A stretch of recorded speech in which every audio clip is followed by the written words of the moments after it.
那些年妈妈给我买的玩具，你喜不喜欢？今年已经开始卖出他的新舞步，我打算拿点压岁钱给我的好朋友买新年礼物。我妈说不用买，我早就给你准备好了。我还以为我妈和我母女连心，打开就想知道我妈到底安的什么心。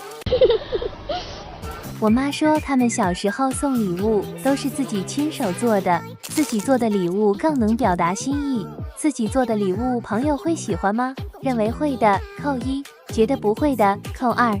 新年故事盒子，这是一个礼物盒，用我灵巧的手折一折，里面空空如也，有没有搞错？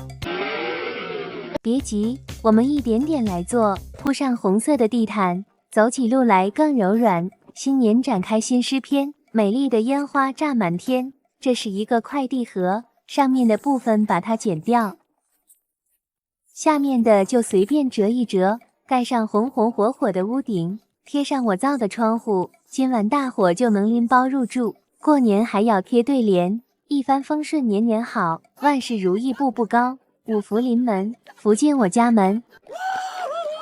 门口摆上小木桩，新年阖家都安康，新年瑞雪兆丰年，必须拿出雪花泥出来粘一粘，撒一撒，再铺一铺，新年礼物不能输。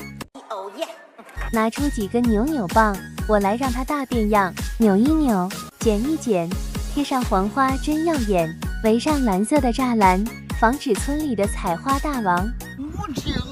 村口来了舞龙队，赶走年兽又1岁，走亲访友来恭贺，祝大家新年快乐。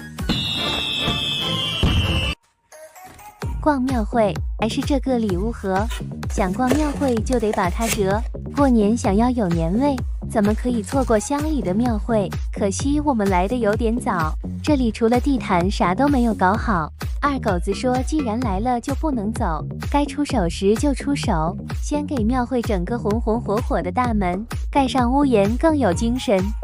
Nice， 光有大门还吸引不了人，赶紧请出扭扭棒，拿出3根拧成串，庙会左右两边放，枝头沾上红腊梅，新年一定好运相随。逛庙会可不能少了各种小吃摊位，找个纸盒剪成2半，折好贴上红花，你看怎么样？想要摊位更有趣，复古屋顶盖上去。二狗子说真不错，但是摊位空空，上哪进货？进货这事交给我。牙签毛球转一转，冰糖葫芦一串串，做好直接上摊位。二狗子吃完直夸美味，牙签胶水沾一沾，传统糖化秒出摊。